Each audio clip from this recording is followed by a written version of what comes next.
This is Aaron Thompson. This is my submission for TedxStanford.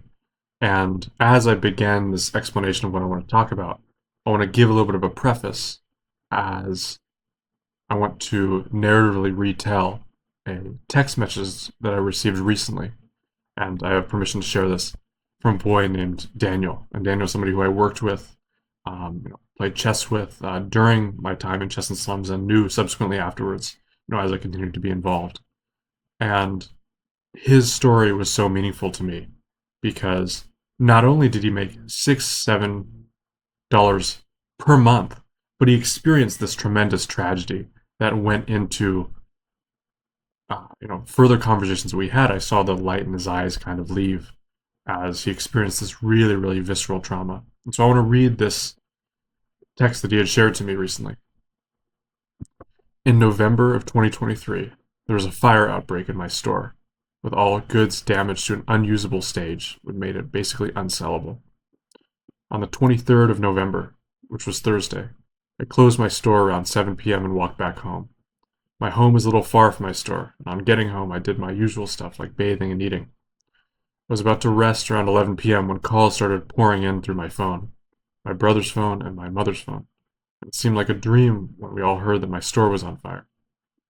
I took a race to the store and found people trying to quench it, but it was inside the store and not outside to their easy reach. Trying to open the door, it was so hot already, but when I successfully opened it, it was too late already. What's so tragic about him is the fact that this is one of the most unsung chess prodigies within Nigeria. Back in 2021, while he didn't play in many international tournaments, his skill level was comparable to that of being in the top 20 of the country. And I saw, as because of his lack of access to chess, his story, for the most part, was left untold.